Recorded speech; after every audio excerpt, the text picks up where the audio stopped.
시청자 여러분 안녕하십니까? 날씨는 심술궂지만 봄은 봄입니다. 어김없이 4월이 시작됐습니다. 용감한 토크쇼 직설 원일입니다. 정치권엔 잔인한 4월입니다.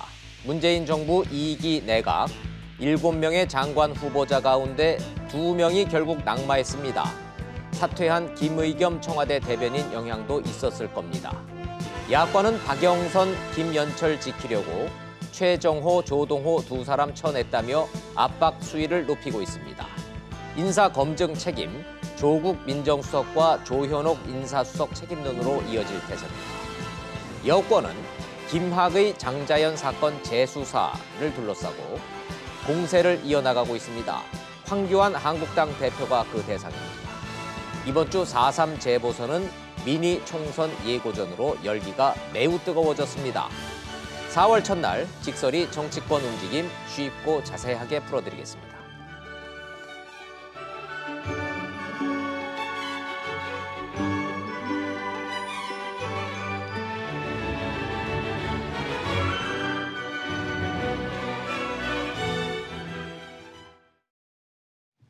오늘 직설도 어김없이 핸드폰 드시고 샵 3698 유료 문자 100원 보내주시면 직설 방송 참여에 시청자 여러분들의 의견 전달해 드리도록 하겠습니다. 함께해 주실 패널 세 분 소개하겠습니다. 먼저 동국대학교의 김종욱 교수님, 서정욱 변호사님, 김수민 시사평론가님 세 분 나오셨습니다. 어서 오십시오. 안녕하십니까? 안녕하세요. 말씀드린 대로 장관 후보자 2명 낙마 소식부터 정리해 보도록 하겠습니다. 청와대는 국민 눈높이를 맞추지 못했다고 사과했는데 여당인 민주당의 불과 민심 전달이 결정적이었다는 후문입니다. 국회 상황 영상 보시고 토론 시작하겠습니다. 문재인 대통령은 어제 조동호 과학기술정보통신부 장관 후보자에 대한 지명을 철회했습니다. 현 정부 들어 첫 장관 후보자 지명 철회입니다. 외유성 출장 의혹, 아들의 호화 유학 논란에다 가짜 학술단체 학회에 참석한 사실까지 더해진 게 결정적 이유라고 청와대는 밝혔습니다. 해외 부실 학회 참석 사실이 사전에 확인됐다면 후보 대상에서 제외됐을 겁니다. 논의 끝에 후보 지명을 철회하기로 했습니다. 이 발표 직전 집 2채와 분양권을 보유했다는 투기 의혹과 편법 증여 논란을 빚어온 최정호 국토교통부 장관 후보자가 자진 사퇴 형식으로 물러났습니다. 검증 기준에 어긋나지 않았고 그래서 형식도 자진 사퇴였다는 설명이 나왔지만 김의겸 전 대변인의 재개발 투자와 맞물려 고위공직자 투기 의혹이 확산하는 걸 차단하겠다는 청와대의 뜻도 엿보입니다. 청와대는 국민 눈높이를 맞추는 데 미흡했다고 사과했습니다. 그러면서도 다른 장관 후보자에 대한 추가 조치나 청와대 인사 검증 라인 책임론에는 선을 그었습니다. 국회 영상이라고 말씀드렸는데 청와대 영상이 됐습니다. 결과적으로 청와대에서 지명 철회와 자진 사퇴 소식을 전했는데 이상한 거 느끼셨죠? 청와대 대변인이 아니라 국민소통수석이 나와서 직접 얘기했습니다. 먼저 김수민 평론가님한테 여쭤보도록 하겠습니다. 그러고 봤더니 청와대 대변인이 공석이네요. 네, 그렇습니다. 주말 사이 지난 금요일 날 전격 사퇴를 했으니까 김의겸 대변인. 예, 네. 이런 내용도 발표를 수석이 직접 해야 되네요. 그죠? 그렇습니다. 대변인이 없으니까. 자, 좋습니다. 김수민 평론가님 이슈 따라잡기 많은 시청자 여러분들 인사해 주셨는데 오늘 패널로 이제 처음 오셨지만 여쭤보도록 하죠. 최정호, 조동호 두 장관 후보자의 낙마 사태. 좀 짧게 시청자 여러분들한테 이 상황은 이런 겁니다라고 좀 총평을 좀 부탁드리면 어떻게 말씀하시겠습니까? 네, 지금 여러 장관 후보자들이 위장 전입부터 해서 불법적인 부동산 재산 증식이라든지 여러 문제에 걸려 있었는데 특히 이제 국토교통부 장관 같은 경우는 개발이라든지 부동산 정책을 담당하고 있기 때문에 네. 국민들이 보기에도 너무 많은 문제가 걸려 있으면 곤란하지 않겠느냐라고 예. 하는 그런 시선들이 있었던 것이고, 그리고 이제 조동호 장관 후보자 같은 경우도 비슷한 문제들을 안고 있거니와 결정적으로 학자로서는 범해서는 안 될 해외의 해적 학회에 나가서 참석을 한 적이 있었기 때문에 그 부분을 뒤늦게 청와대에서 인지를 한 것이죠. 저도 예전에도 말씀드렸던 것 같은데 결국 그 2명, 네. 최정호, 조동호 2명이 타겟이 될 것이고 그러면 청와대가 어디까지 용단을 내릴 것이냐 한번 지켜볼 필요가 있다고 봤는데 맞아요. 예. 결국에는 그 2명을 정리하는 쪽으로 가닥을 잡은 것이고 예. 현재로서는 자유한국당이라든지 야당에서는 인사청문회 그냥 보고서 채택을 하지 않겠다라고 하는 입장이기 때문에 대통령 스스로의 의사가 대단히 중요한 상황에서 일단 2명을 정리하는 것으로 그렇게 가닥이 잡혔다라고 볼 수 있겠습니다. 여권 소식 잘 아시니까 민주당에서 이 두 사람은 민심의 지금 이 기류상 도저히 안 되겠습니다라고 청와대에다 의견을 전달했다는 얘기가 좀 흘러나오고 있는데 네. 구체적으로 그런 정황이 있습니까? 아니면 기자들이 그냥 쓰는 겁니까? 실제로 의원들이 언론과 접촉했을 때 예. 그렇게 지도부에서도 좀 생각을 하고 있고 현재 상황을 심각하게 인지하고 있다라고 하는 거는 뭐 중평이라고 봐야 되겠죠. 홍영표 원내대표가 의견을 담아서 의사표명을 해야 한다라고 저렇게 말한 걸로 보면 민주당 지도부에서 이해찬 대표나 홍영표 원내대표가 청와대에 이 두 사람 갖고는 도저히 안 되겠습니다. 민심이 이런 의사전달했다고 보는 게 맞겠군요.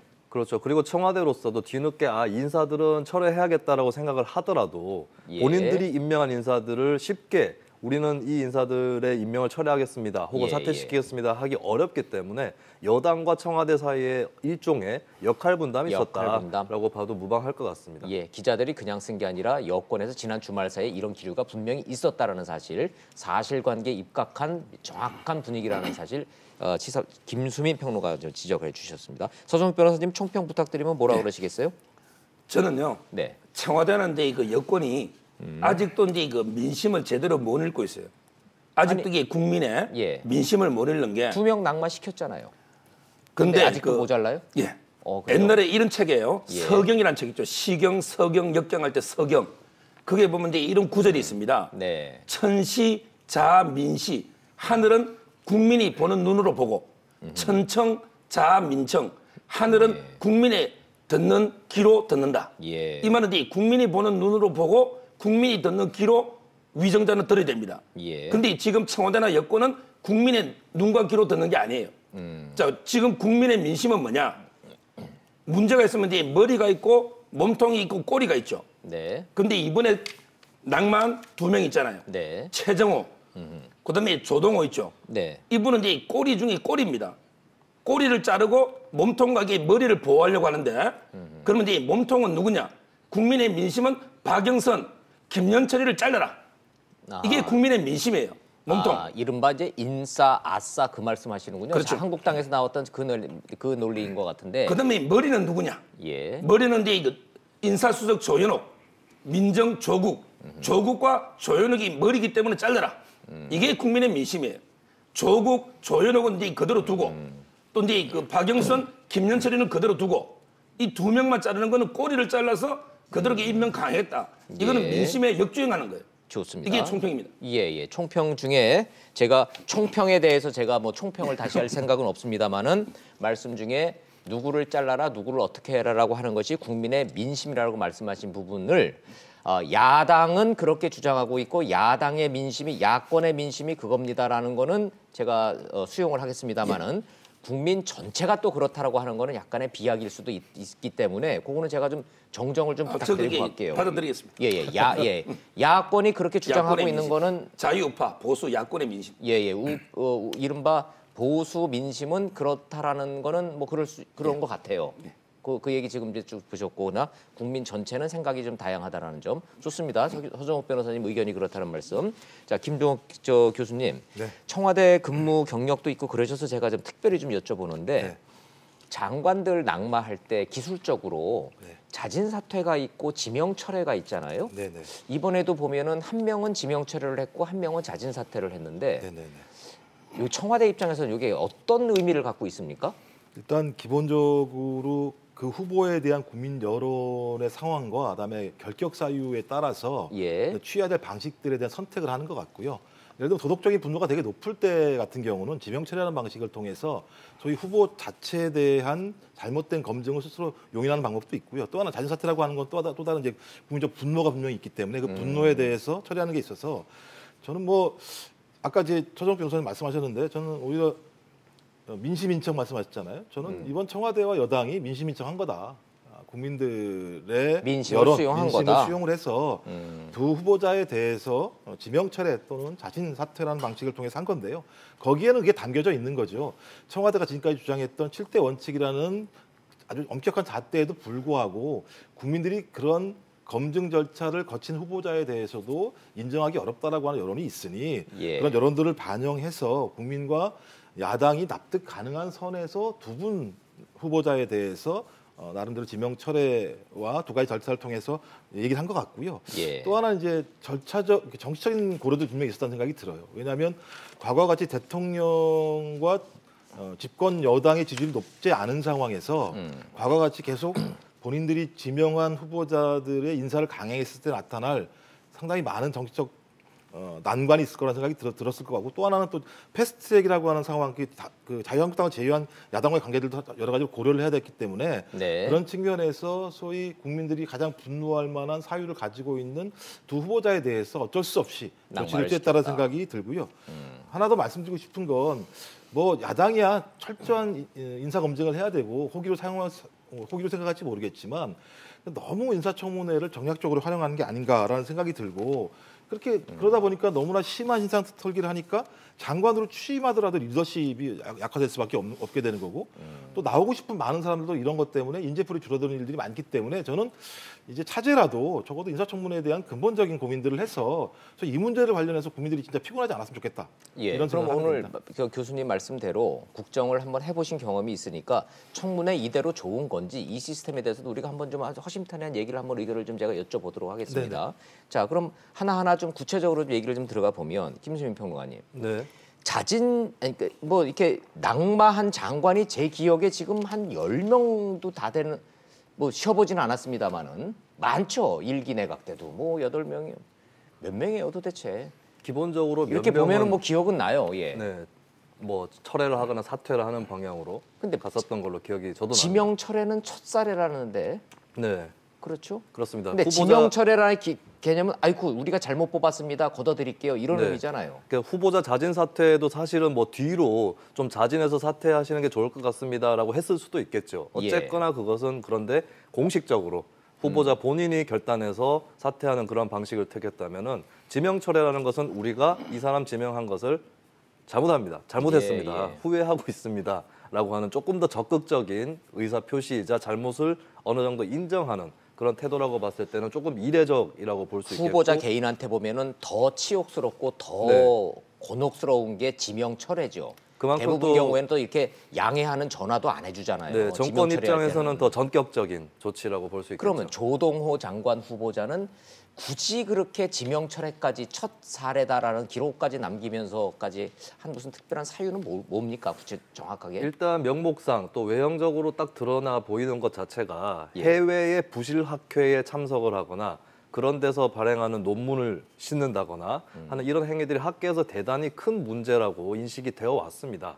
예, 그런 부분에서는 그 이유 하나만으로 지명 철회를 할 수 있는 충분한 이유가 되고요. 이낙연 총리도 예전에 저런 해외 부실 학회, 해적 학회라고 불리우는 예, 그 문제에 이른바 대해서 해적 학회. 각고의 주의를 필요로 한다라는 그런 언급을 한 적이 있었기 때문에 정부 스스로 그런 위신을 손상시키지 않기 위해서는 그런 부실 학회에 참석한 사람들을 걸러낼 수밖에 없었던 것 같고요. 네. 그리고 이제 좀 속사를 더 들여다보면은 이제 조동호 장관 후보자 같은 경우도 이제 현재 제가 지난번에도 말씀드렸지만 과학기술계 현장에서 정부에 대한 불만, 네. 비판들이 굉장히 올라가고 있는 그런 상황입니다.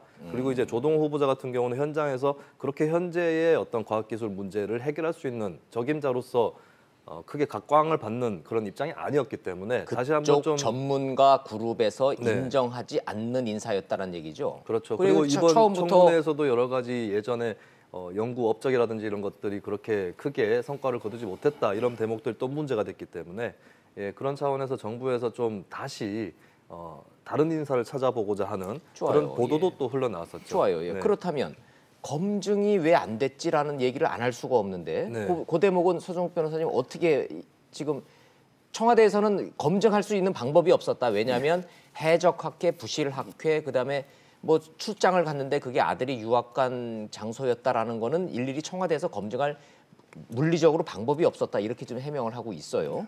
이 대목은 어떻게 해석하십니까? 저는 이제 이거 조동호 지명을 철회했잖아요. 예. 이거는 이제 이거 한마디로 조국의 민정수석의 책임을 조동호한테 떠넘기기 위한 책임 전가에 불과하다. 책임 전가에 불과하다. 이래 보는 게요. 예. 자, 부실학회에 참여한 게 가장 잘못된 헌결 사유입니까? 그 전에 예. 이미 조동호 후보자는 흠결이 너무 많아요. 그 전에 그 황제 유학 있죠. 예. 7억 또는 이제 전세금 올려가지고 포르쉐나 벤츠. 예. 그 외에도 이제 부동산 투기 의혹, 의혹이 그다음에 인턴 또는 이제 군복무 특혜 예. 이런 데 의혹은 다 검증을 했는데 문제 없었는데 오로지 이제 부실학회 참여한 거 하나 때문에 부실학회는 우리 청와대에서 민정에서 밝힐 수 없지 않느냐 예. 이래서 이게 철회했는데요. 그럼 이게 부실학회만 참여 안 했으면 조동호는 이제 아주 훌륭한 후보입니까? 그게 아니잖아요. 그 앞에 거는 이게 전부 민정의 잘못이에요. 근데 부실학회만 조동호 이분이 말을 안 했기 때문에 개인 잘못 아니냐 이런 식의 어떤 민정의 잘못을 조동호 개인 잘못으로 전가하는 이런 의도로 이게 철회한 거지. 저는 이게 그 오로지 조국을 보호하기 위해서 한 게 아닌가 이래 봅니다. 검증 실패가 아니라 최초에 발탁했을 때 그 기준 선정 자체가 민정수석실의 책임이 원천적으로 있다 이 말씀이시네요. 그렇죠. 자, 요 대목은 김종욱 교수님이 네. 좀 시청자 여러분들이 정말 그런가라고 생각하시는 분들도 있을 것이고, 네, 네. 아이 그건 아니지라고 생각하시는 분들도 있을 것 같으니 네. 김종욱 교수님은 어떤 생각하고 있는지 제가 여쭤보겠습니다. 그러니까 너무 정치적으로 보시니까 그런 것 같고요. 7대 검증 원칙에 의하면 이제 표절 등 연구 부정 행위 같은 경우는 기본적으로 예를 들면 결격 사유에 해당되는 건데 교수님이다 보니 당연히 연구 실적 표절 이런 거를 중심적으로 봤겠죠. 예, 뭐 이제 받겠죠. 7대 예. 원칙인데 해적학회라고 하는 것 자체를 확인하기 어려웠다 이런 얘기를 하는 거지만 예. 저는 그것을 확인하지 못한 것 자체도 저는 청와대 잘못이라는 생각이 듭니다. 하지만 그 잘못은 뭐 예, 빠져갈 그건 뭐 방법이 빼도 박지 없죠. 못하는 거고 예. 그것을 가지고 변명을 하는 건 옹색한 거고요. 하지만 이후에도 그것이 밝혀졌다고 얘기하면 밝혀진 상황에 맞게 7대 원칙에 결격서에 들어가는 거니까 저는 당연히 거기에 대해서 해당되는 후보의 지명을 처리하는 건 자기가 세운 원칙에 맞게 소위 지명 절차들을 받는 거라 생각이 들기 때문에 저는 이걸 갖다가 말씀하신 것처럼 뭐 조국 수석을 살리기 위해서 했다라고 얘기하는 건 그건 좀 지나친 앞뒤는 좀 안 논리적, 맞는 논리적 비약이다. 생각이 들고요. 더 중요한 문제는 이제 이런 문제들을 발생시키는 원인들을 해소해야 되는데요. 일단 기본적으로 아까 말씀하셨듯이 과학기술계에서는 소위 조동호 후보뿐만 아니라 과학기술계 쪽에서 지명되고 있는 많은 인사에 대해서 이렇게 탐탁해하지 않았던 이런 흐름들이 있었던 것 같아요. 첫 번째, 그거는 사실이군요. 우선적으로. 예. 두 번째는 워낙 학계 내에서 외국 저널이나 외국 학회 참석을 갖다가 상당히 높은 실적으로 치는 이런 상황들이 많기 때문에 의도와 무관하게 그런 일들이 학계에 만연할 수밖에 없는 상황이 많아서 저는 이러이러한 구조들에 대해서 좀 아까 말씀드린 청와대 내에서도 이런 거 좀 검증할 수 있는 툴들도 만들고 교육부도 저는 예를 들면 잘 몰랐다 이렇게 좀 얘기하기에는 예. 저희 교육부든 청와대든 검증 실패에 대한 책임 분명히 져야 된다. 그런 측면에서 저는 지명 처리했다는 생각이 드는 거고 하지만 또 지명 처리가 된 만큼 그 걸격사가 나온 만큼 철저하게 그것을 갖다가 검증해서 지명 처리했다는 측면에서는 저는 앞뒤가 맞는 거라는 생각이 들고요. 거기에 정략적 보도를 갖다가 너무 집어넣는 건 좀 과도하지 좋습니다. 않나. 예, 이거를 정쟁적 시각에서 바라보면은 답이 시청자 여러분들한테 정확한 분석이 아니라는 말씀이다 보니 제가 시청자 입장에서 그럼 교수님이니까 네. 대학 교수와 교수들 사회가 어떻게 돌아가는지에 대해서 그래도 우리보다는 잘 아실 테니까 사실관계만 짧게 여쭤볼 테니까 네. 짧게 좀 대답을 부탁드릴게요. 제 기억에 부실 학회 때문에 장관이 낙마한 사례가 처음인 것 같으니 시청자들이 보시기에도 처음일 것 같아요. 네. 부실 학회가 뭡니까?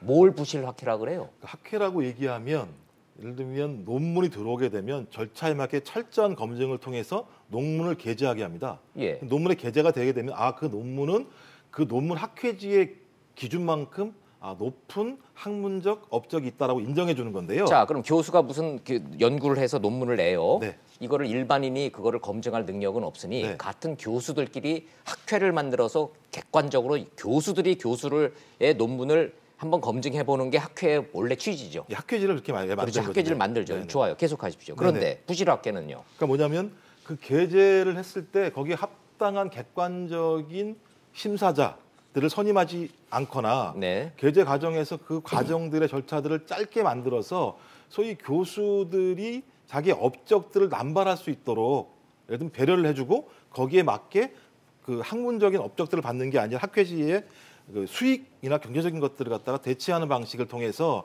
학회가 운영되고 있기 때문에 그 학회는 학문적 입장에서는 정통 학회로 인정할 수 없다라고 하는 것이 소위 우리 학계에서 인정되는 부분이고요. 사이비 학회구만. 이번에 완전 문제가 된 건 뭐냐면 그러니까 네. 돈을 통해서 절차를 축소하고 학문적으로 업적이 안 되더라도 그것들을 논문에 실릴 수 있게 하는 방식들을 해주는 학계가 있기 때문에 전체 학계의 공정성들을 갖다 훼손시켜버리는 문제가 발생하는 거죠. 그런 측면에서. 예, 좋습니다. 자, 이런 말씀을 해서 그 패널들 의견을 듣는 사이에 문자들 들어오고 있습니다. 샵 3698 시청자 여러분들의 그 문자 받고 있는데 꼬리 자르기 맞다라는 서정욱 변호사님 의견에 그 동의하는 문자들이 좀 주로 많이 들어오고 있습니다. 정략적으로 보지 말자라고 하는 의견도 있기는 있습니다. 자, 이런 상황에서 좋습니다. 그러면 검증 부분에 대한 거는 맞다라는 문자가 많다 보니 이 문제 한번 해보죠. 그 김수민 평론가님. 네.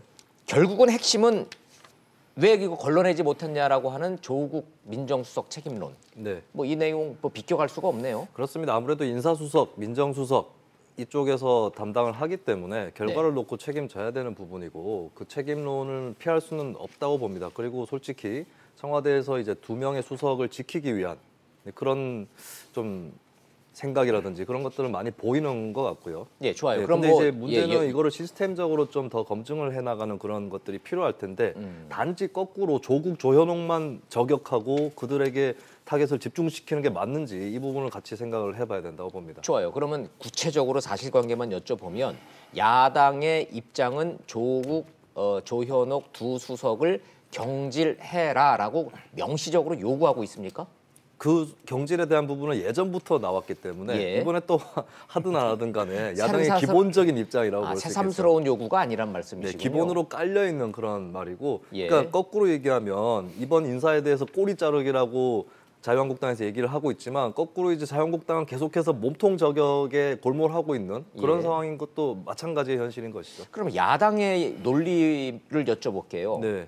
왜 조동호, 최정호 두 장관은 같은 장관인데 꼴이라고 해서 착 이게 무게감을 낮추고 굳이 그 박영선, 김현철 두 장관을 몸통이라고 하는 그 논거는 뭡니까? 자유한국당 입장에서는 아까 인싸, 아싸 이런 얘기 나왔는데 인싸, 아싸. 저거 요새 자유한국당 입장에서는 유명해요. 거꾸로예요. 조동호, 최정호가 인싸입니다. 왜 그러냐면 예. 두 사람은 정치인이 아닌데다가 최정호 후보자 같은 경우는 관료 출신이고 예. 이번 청문회에서도 나타났지만 자유한국당 의원들이 맹공을 하다가 나중에는 지역구 민원 얘기를 하기에 이르렀어요. 지금 자유한국당의 처지는 지역구 민원 쫓던 자유한국당 지붕만 쳐다보게 됐다. 네. 이렇게 볼 수가 있는 거죠. 저 사람은 그냥 장관 시켜주면서 우리 요구 좀 관철시킬 수 있는데 하필 저 사람을 날려버리나. 이게 자유한국당의 좀 낭패라고 볼 수 있겠고 조동호 장관 후보자 같은 경우도 이번에 청문회 때 드러난 거는 네. 이제 온라인 전기버스 관련 사업에서 뭐 과천의 그 서울 대공원이라든지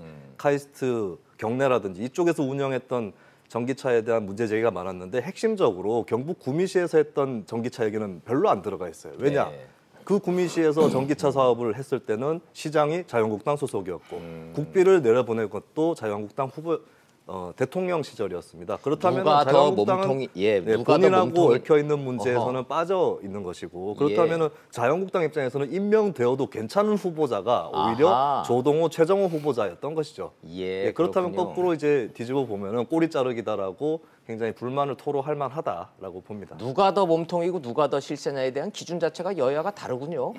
그러니까 어허. 자신에게 더 가까운지 안 가까운지 이 재밌습니다. 기준이 적용이 되는 예, 것이죠. 재밌는 현상이 벌어지고 있습니다. 서정욱 변호사님은 뭐 정치인이 아니기 때문에 제가 개인 의견을 여쭤볼게요. 자, 법적으로 봤을 때 이렇게 인사 참사가 나고 낙마자가 생기면은 민정수석과 인사수석이 책임져야 된다라는 야당 주장의 법적 논거가 있습니까? 그렇죠. 선례도 있고요. 아, 그래요? 선례도 이제 옛날에 한번 기억을 보세요. 예. 옛날에 이제 장관 한 명이 낙마해도 민정수석이 같이 물러난 경우가 상당히 많이 있습니다. 아, 취재해 그래요? 보신 거 아시겠지만. 예, 예. 근데 지금은 장관급까지 포함하면 거의 10여 명이 될 정도로. 근데 아직까지 건재하잖아요. 현재 조현옥, 조국이 유일하게 정권 출범부터 네. 유이 두 명이 청와대에 남아 있는 두 명이죠. 현재 한 10여 명 장관급이 했는데 저는 이제 그 조국 수석이 물러나야만 우리 조국이 살고 정권도 산다 봐요. 근데 왜 물러나야 되느냐? 예. 크게 두 가지 잘못이 있어요. 첫째는요? 첫째는 이제 그 협소한 인재 풀입니다. 예. 조국 수석이 항변했어요. 내가 아무리 봐도 사람 할 만한 사람이 없다. 전부 이게 고사해버리고 검증하면 다 놓으니까 사람이 너무 없다. 예. 이렇게 항변했거든요. 예. 사람이 없죠. 왜? 보는 자기 인재 풀이 협소하니까. 김현철 갔더니 이게 그 대북 평화주의자만 딱 몇 명 골라보면 사람이 없어요. 네. 그러게 좀 범위를 넓혀서 정권의 쓴소리도 하고 중도 더 나아가서 이게 보수까지 이렇게 인재 풀을 넓히면 얼마든지 인재가 많아요. 따라서 이게 저는 인사수석이나 민정수석이 너무 이게 코드에 맞게 인재 풀을 좁히다 보니까 예. 사람이 없는 거. 자, 이게 좋아요. 첫째 문제예요. 시야가 좁아서 그 그렇습니다. 문제가 나는 거 첫째 됐고요. 자, 두 번째, 예. 검증을요. 완전히 코드 검증을 해요. 자기하고 이제 가까우면 솜방망이처럼 검증하고 반대는 이게 송곳처럼 검증하는데 제가 예를 들어 볼게요. 조국이 그 참여연대 핵심이죠. 네. 근데 낙마자 중에 참여연대 출신이 유난히 많아요. 최초로 이게 낙마분이 법무부 장관 안경환, 예, 안경환 참여연대 장고죠. 핵심이죠. 예. 그다음에 참여연대 하면 생각나는 김기식, 금감원장, 참여연대죠.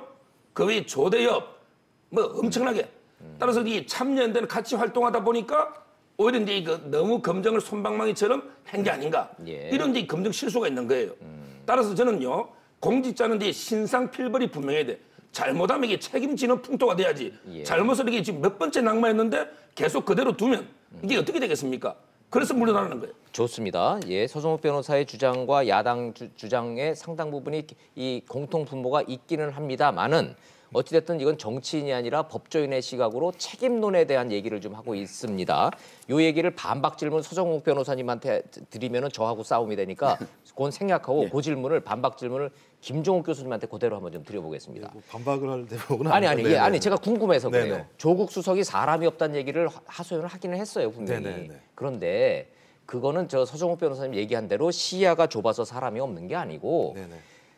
민정수석이 돼서 장관감 뭐 그다음에 대통령 주변의 사람을 찾아보니 네. 이 사람은 재산이 너무 많아 안 되고 이 사람은 뭐 이렇게 7대 검증에 다 걸리고 병역에 다 걸리고 쓸만한 사람을 찾아보니까 기준에 맞는 사람이 너무 없더라라는 얘기 차원에서 사람이 없다 소리를 한 거지 시야가 좁아서 사람이 없다는 아니었단 말이죠. 네네. 자 그럼 요 대목은 청와대 근무 경력도 있으시니까 네. 실제로 장관 좀 시켜보려고 연락했는데 아 저는 이래서 싫습니다. 스스로 안 하는 사람도 많다는 게 사실입니까? 예, 그렇죠.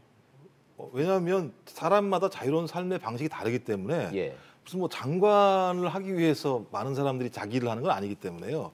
그리고 또 최근 같은 상황, 아까도 말씀드렸지만 그 자기는 자유로운 삶을 살고 싶은데 청문회 과정을 보게 되면 모든 걸 다 탁탁탁 털어가지고 그 사람의 개인적 삶에 대해서 사적인 프라이버시까지 침해하는 상황이 벌어지는 상황이 되는 거에 대해서 아주 그 참기 어려워하는 분들이 되게 많이 계시죠. 그런 청문회 청문 과정 자체가 너무 지나치게 정파적이라는 말씀을 하시는 건가요? 예. 발가벗고 대중 앞에 서야만 하는 후보자들이 네. 너무나 가혹하게 정쟁의 대상이 된다? 그러니까 상식적인 질문은 상관이 없는데 예를 들면 이번에도 마찬가지지만 아니, 후보자 암수술 기록이 왜 필요한지 예를 들면 이건 가슴이 아픈 자기의 하나 인생의 삶의 고초인데 예. 그런 것들을 갖다 제출하라고 얘기하는 방식으로 얘기한다면 소위 그런 공직자의 삶이라고 하는 것이 걸어갈 길이 앞으로 청문회만 하는 게 아니지 않습니까? 장관이 되고 나면 계속 그 국회에 나와서 검증을 받아야 되는 상황이 벌어지게 되는데 거기에 대한 좀 아픔이 있을 거라는 생각이 들고요. 그런 측면에서 인력풀이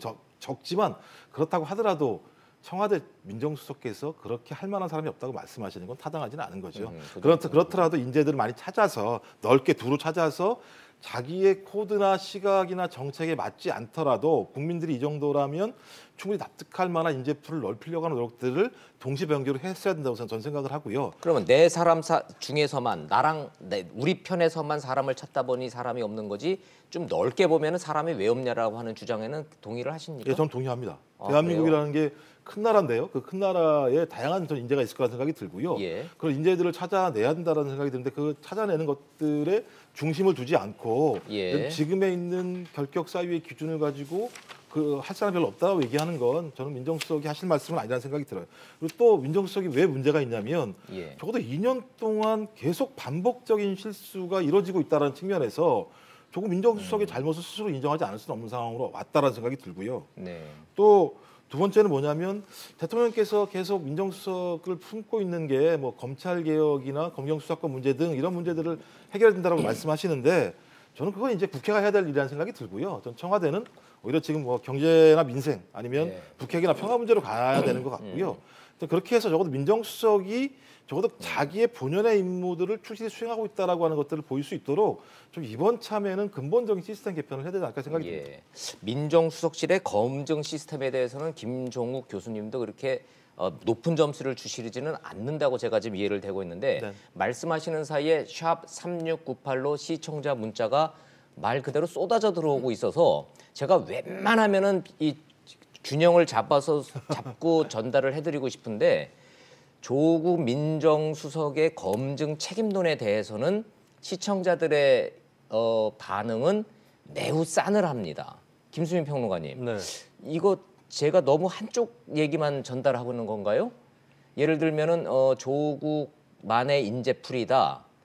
이건 꼬리 자르기다. 국민 눈높이에서는 7명 다 아니올 시다인데 도토리 키재냐. 뭐 이런 문자들이 많은 게 제가 너무 한쪽으로 치우쳐서 혹시 제가 겁이 나서 좀 여쭤봅니다. 그것도 국민들의 분명한 여론 일각이기 그러니까 때문에 이 검증 실패에 대한 그건 책임에 대한 국민 분노는 분명히 존재합니까? 분명히 존재하는 것이고요. 예. 근데 저는 이제 검증 책임이라는 것을 얘기하는 순간 오히려 문제의 본질을 너무 좁히고 있다라는 느낌을 갖습니다. 그럼 이 문제의 본질은 뭡니까? 이를테면 조국 민정수석이나 조현옥 인사수석이 대통령한테 이 후보자는 부적격입니다. 임명하시면 안 됩니다라고 얘기했을 수도 있고 그럼에도 문 대통령이 임명을 강행했을 수도 있어요. 결국에 이 모든 문제의 최고 책임은 대통령이고 대통령이 거치는 함부로 판단할 수 없기 때문에 뭐 선거가 있다든지 했을 때 정치적으로 책임을 져야 되는 부분들이 분명히 있는 것이죠. 그렇다면 단순히 조국 민정수석만을 타겟으로 놓고 공격하는 것은 오히려 이 문제의 본질을 좁히는 것이다라고 지적을 하고 싶고요. 네. 그리고 이제 코드 인사로 좁혔기 때문에 마땅한 사람들이 별로 없는 것이다라는 그런 지적에 대해서는 동의할 수 없는 것이 이번에 낙마한 최정호, 조동호 이분들이 진보 인사라고 보기는 대단히 어렵습니다. 사실 상식적으로 학계에 그렇게 오래 계셨거나 혹은 관료로 오래 계셨던 분이기 때문에 차라리 보수라고 보는 게 더 합당할 것이라고 보고 이미 임명되신 분들 중에서도 홍남기 경제부총리도 진보 인사라고 볼 수는 없어요. 근데 이 문제는 진보 보수를 떠나서 한국의 공직에 가닿기 쉬운 상층 사회에 있는 사람들이 갖고 있는 공통적인 문제가 위장 전입부터 부동산 투기에 이르는 이런 그렇게 윤리적이지 않은 삶을 보여주고 있는 것 이 자체가 문제라는 것이죠. 자 그렇다면요. 우리 요 주제 한번 얘기해 보죠. 시간이 없지만 요거 좀 국민들 간에도 이제 주말 내내 논쟁거리였으니까 김의겸 대변인, 그 최정호 국토부 장관 후보자의 부동산 문제 혹시 불법이나 위법적 소지가 있습니까?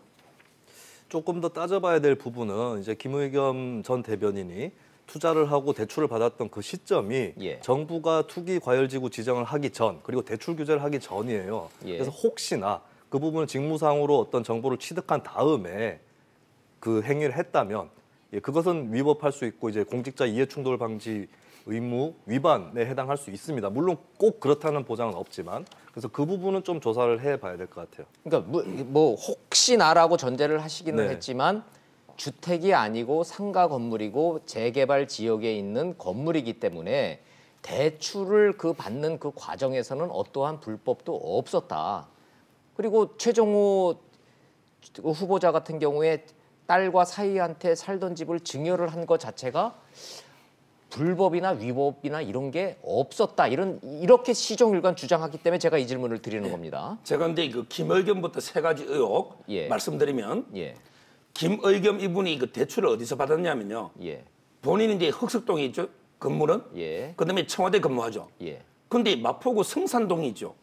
성산동 고등학교 군산제일고등학교 1년 후배가 지점장 있는 데 가서 대출을 받았는데 제가 알아보니까 지점장은 이제 1,000만 원까지는 정결이지만 본점에서 3명이 심사하는데 이 정도 대출이 불가능하다는 겁니다. 왜 그러냐면 상가 감정가가 21억이 넘었죠. 그중에 50% 잡으면 한 10억 될 거예요. 근데 전세보증금 2억 얼마가 빚이 있잖아요. 이런 식의 빼다 보면 많아봤자 한 6억 정도 된다. 이게 일반적인 은행 관계자 이야기고. 그러니까 대출 액수가 너무 많은 게 의심스럽다는 말씀이신가요? 그렇죠. 대출 액수가. 두 번째, 이거는 재개발에 포함되는 상가죠. 그럼 나중에 상가가 철거되면서 멸실되죠. 그렇죠. 멸실되면서 이제 아파트 큰 거 한 채나 작은 거 2채하고 상가를 받게 되죠. 자, 이런 경우에 만약에 김의겸 이분이 이자를 안 갚거나 연체를 한다. 그럼 이게 경매를 붙여가지고 은행에서 해소해야 되죠. 근데 문제는 상가가 철거되면 상가 임대 수입이 지금은 270만 원이죠. 근데 270만 원 받아가 이자 내는데 만약에 상가가 철거되면 오히려 이제 그 상가 있는 사람은 보증금 내줘가지고 내보내면 상가 수입이 없는 거예요. 그리고 상가 땅도 지분으로 바뀌게 되는 거예요. 이렇다면 이게 나중에 최악의 경우 돈을 안 갚을 때 강제 경매를 통해서 실현하는 게 불가능하기 때문에 거의 재개발에 포함되는 상가는 대출이 어렵다. 이게 일반적인 은행 이야기고요. 자, 두 번째, 김여겸 이분은 이게 공무원이죠. 예. 공무원이면 이제 그 상가 대출 받으려면 임대 사업자로 등록을 해야 된다는 주장이 많습니다. 그런데 부인하고 공동명의로 돼 있잖아요. 네. 지분. 네. 그러면 이게 둘 다 상가 임대 사업자로 등록해야만 그 대출이 된다는 거예요. 그렇다면 이게 공무원이 겸직을 하게 되는 거죠. 겸직을. 예. 왜? 상가 임대 사업자에서 임대로 받으면 상가 수입을. 이게 또 문제고요. 마지막으로 이제 이 관사 있잖아요. 관사. 네. 이게 옛날에 박수현 대변인은 집이 공주다 보니까 혼자 잠깐 있은 적은 있지만 그러나 이게 서울에 사는 대변인이 가족을 데리고 관사에 들어가는 것은 규정에 반할 가능성이 많아요. 이 관사도 이게 국민의 혈세로 운영되는 거 아닙니까? 이 4억 8천만 원 전세금을 투기에 이용했다면 이것도 이게 규정 위반, 뭐 법까지는 아닐지 몰라도 네. 이게 될 수도 있기 때문에 김여겸에 대해서는 세 가지는 조사가 필요한 부분입니다. 자, 대출과 나는 몰랐다 부분이 액면 그대로 믿을 수 없다라는 말씀을 하시고자 하는 겁니까? 그렇습니다. 그러나 그 믿을 수 없다 하고 이거는 불법이다 하고는 별개의 문제이기 때문에 본인이 예. 은행에 가서 자필로 서명해야만 대출이 되고요. 예. 그다음에 본인의 고등학교 1년 후배 지점장으로 갔는데 어떻게 본인이 모르고 아내가 다 합니까? 아니 근데 나는 몰랐다라고 하는 것이 거짓말로 윤리적 비난의 대상은 될 수 있지만 내가 가서 서명을 해놓고 저는 몰랐습니다라고 거짓말을 했다 쳐도 그게 불법은 아니잖아요. 그 자체는 불법이 아니지만 대출 금액이 10억 2천만 원이 네네. 다 통상적인 감정가 21억에 비하면 예. 은행이 그 상가에는 그게 보증금 부채도 있잖아요. 따라서 이게 많다는 거고 6억이 보통 한도라는 거예요. 결국은 이제 특혜 대출 논란을 비껴가기 어렵다라는 말씀이시네요. 그 부분에 있어서 100% 불법이나 탈법은 없었다라는 주장도 의혹이 있다는 거예요. 믿을 수 없다 이런 말씀이신 것 같고, 자 김종욱 교수님은 이 대목은 어떻게 우리가 좀 이해를 해야 될까요, 국민들이?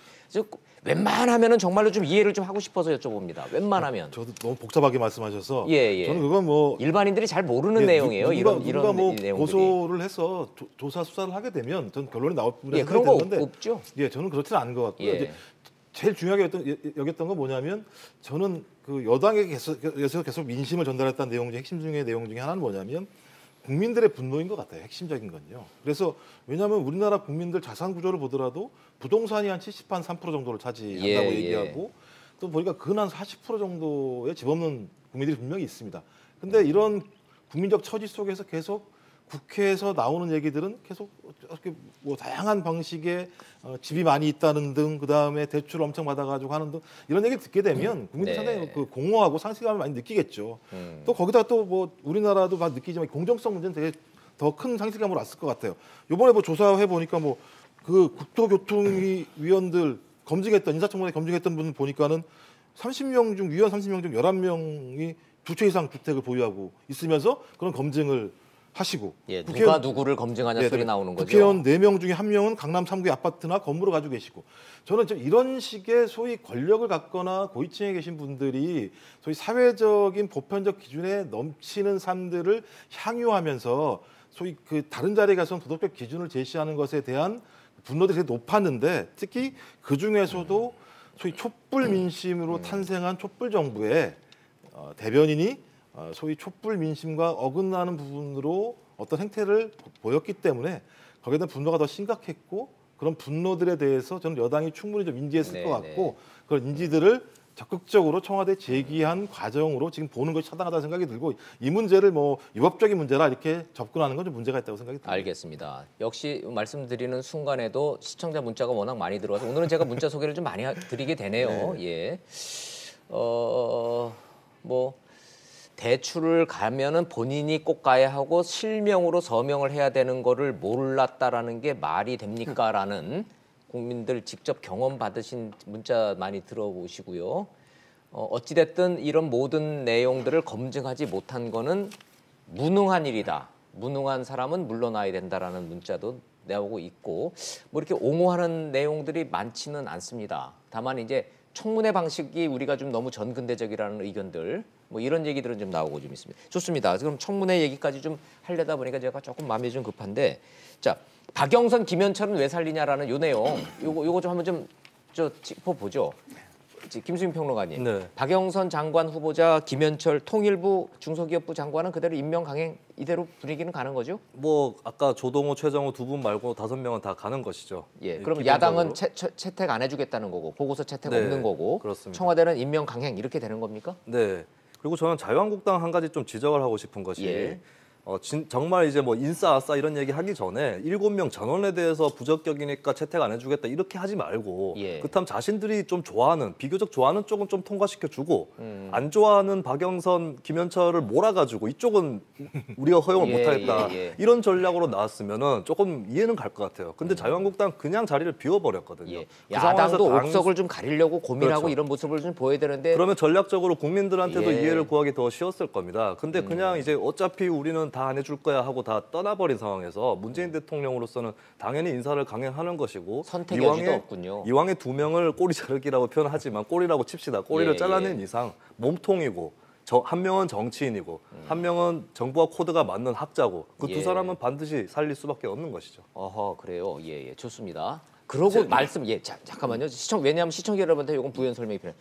그러고 보니 야당도 누구는 이래서 안 되고 저래서 안 되니까 이 사람은 안 된다라고 한 게 아니고 7명 전원에 불과 그리고 그냥 자리를 비워버리니까 알아서 2-3명 잘라주세요 이랬단 말이에요. 이러니 청와대도 그래 그러면 2-3명 우리가 알아서 그것도 고를게. 아닌 것 같아요. 그것도 아니고 2-3명 잘라주세요도 아니고 7명 다 강행하기를 바랬을 수도 있습니다. 자유한국당 입장에서. 역으로. 네, 예, 우리는 다 안 예. 된다고 했는데 다 강행해버렸네. 근데 어떻게 보면 문재인 대통령이 2명을 잘라낸 것은 역으로 예. 역습하는 허를 찌르는 한 수였다라고 볼 수도 있는 그럴 거죠. 수도 있군요. 예, 아주 재밌는 평론입니다. 자, 정치적 수노림. 야당에 그냥 7명 다 잘라 우리는 불가. 이 대목도 지나치게 정쟁적이었다라는 이 대목에 대해서는 서정욱 변호사는 어떻게 생각하세요? 야당의 전략. 뭐 저도 그 전략은 뭐 똑같고요. 예. 일단 제가 박영선부터 예. 먼저 준비한 것부터 예, 예. 저 박영선이 불가론이요. 예. 두 가지. 오늘 제가 이제 고전을 써가 미안한데 네. 공자님이 정치는 정명 이름을 바로 잡는다. 예. 그래서 군군 임금은 임금답고 신하는 신하답고 아버지는 아버지답고 자식은 자식다워야 된다. 아니 21세기 우리 민주주의를 논하는 자리에서 그게 왜 필요하냐? 임금과 군신의 얘기하는 박영선 그러면 이게 후보자는 후보자다워야 되는. 청문회 장관 후보자는 한마디로 이게 박영선의 결격 사유는 후보자다움이 없다. 아, 청문회 청문을 받으러 놓은 거예요? 후보자가 오히려 이게 청문위원을 적반하장으로 오만 방지하게 공격을 하는 거예요. 대표적인 게 두 가지요. 조금 전에 김종욱께서 유방암 자료 이야기했죠. 네. 이걸 마치 이게 문제로 성희롱처럼 이게 몰고 가는데요. 네. 유방암이 궁금해서 이게 자료 요구한 게 아니고 이게 바로 특혜 진료입니다. 우리도 이게 병원 가면 미리 예약하고 몇 달을 기다렸다가 순서대로 해야 되죠. 네. 그런데 국회의원이라는 이유로 예약도 없이 이게 빨리 땡겨가지고 먼저 진료받으면 그게 갑질 중에 갑질이죠. 그런 의혹이 있단 말이에요. 예. 3개월이나 이게 빨리 땡기고 예약 없이 이걸 한번 해보자고 자료 요구한 거 아닙니까? 이게 뭐가 잘못됐습니까? 이 자료 내야죠. 이 자료를 왜 공격합니까?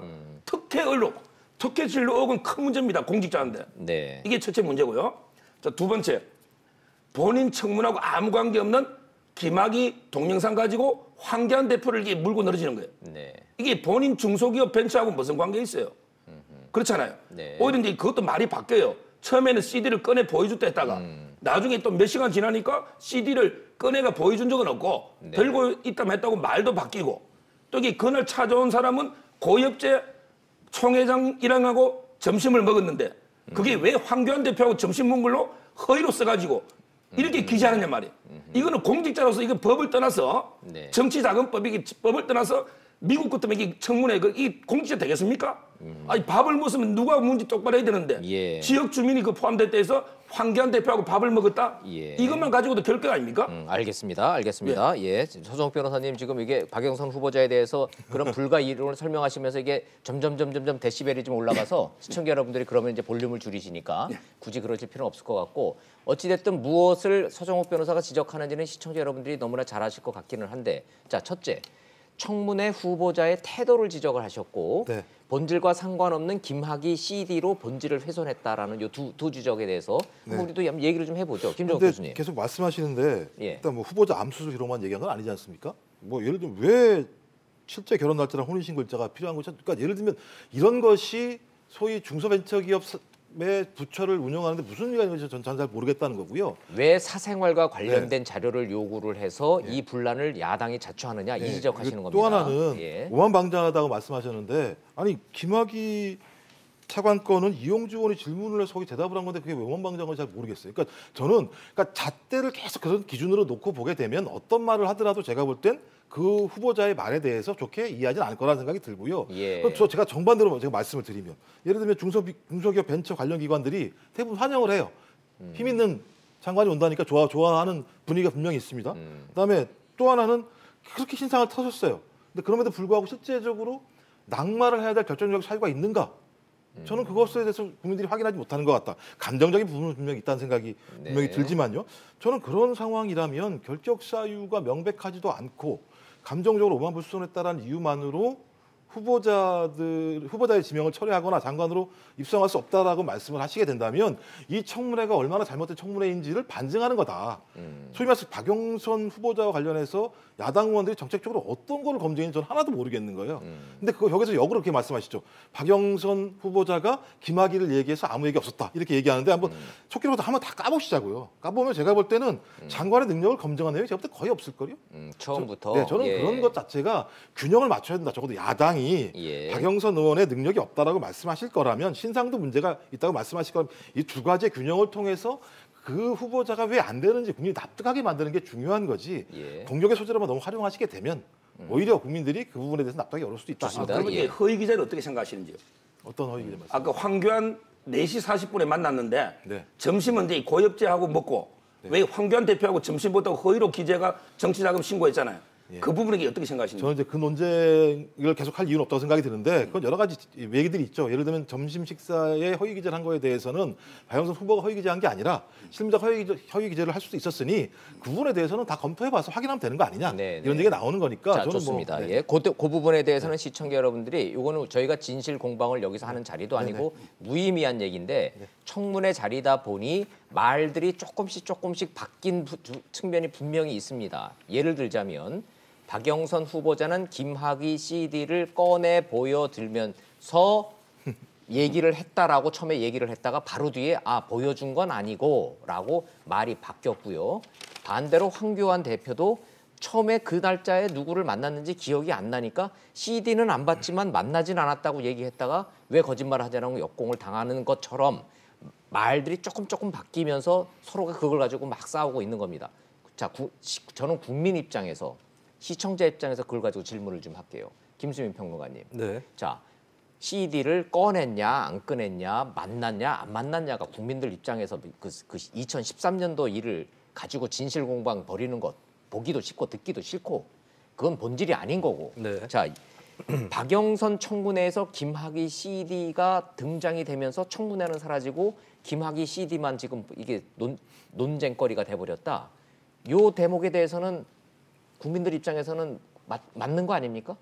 그렇게 돼버렸잖아요, 결과적으로. 네, 인사청문회 자체가 졸속이 될 수밖에 없는 그런 상황이 된 건 맞는 것이고요. 도대체 김학의 CD가 뭐기 네. 때문에 인사청문회가 이렇게 졸속으로 가게끔 돼버렸죠? 근데 어떻게 인사청문회 보세요? 자체의 그 특성을 봐야 되는 것이 예. 정책적인 부분만 나오지 않습니다. 후보자 검증 그리고 특히 윤리적인 부분에 대한 검증이란 이유로 그렇죠. 그렇기 때문에 뭐 특혜 진료라든지 이런 의혹들이 막 제기되고 너무 지나치다시피 많은 분량의 자료 제출 요구까지도 있었던 건데요. 근데 사실 그런 과정에서 김학의 CD 얘기는 나올 수밖에 없었다라고 일단 인정을 해야 될 것 같습니다. 자, 그럼 나온 질문이었고 네, 여기에 나온 대해서 대답을 할 질문이었고 수밖에 그 당시에 없었다. 법제사법위원장이었고 예. 네, 그렇다면은 그게 딱 터졌을 때 어떻게 이걸 처리할 것인가에 대해서 자유한국당을 포함한 여러 정치 세력들이 준비가 돼 있어야 한다고 봤던 것이고요. 예.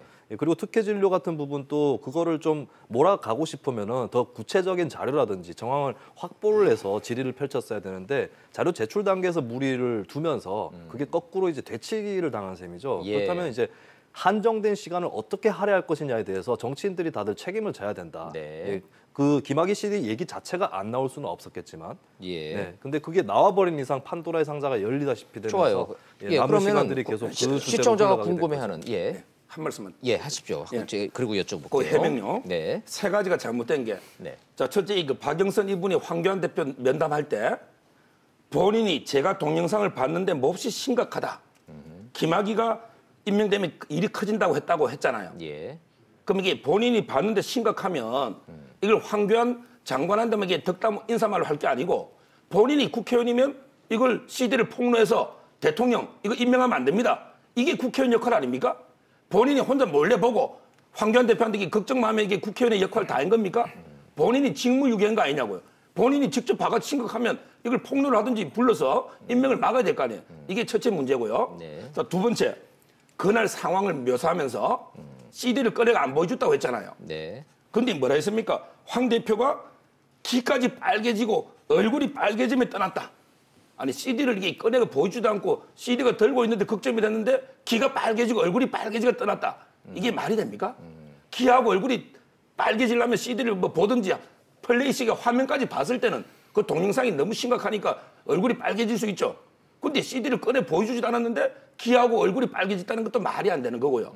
그다음에 마지막으로 이용주 있잖아요. 네. 이걸 질문했는데 이용주 이분이 지금 그러잖아. 지금은 자기가 그때 특수부 검사했는데 자기도 CD 구회가 봤는데 황교안이가 법무부 장관에도 못 빨 리가 있느냐 이렇게 했잖아요. 그런데 이분이요. 작년에 4월 17일 날 MBC PD 수첩에 나가가지고요. 네. 진행자가 당신 이게 김학의 CD 봤습니까?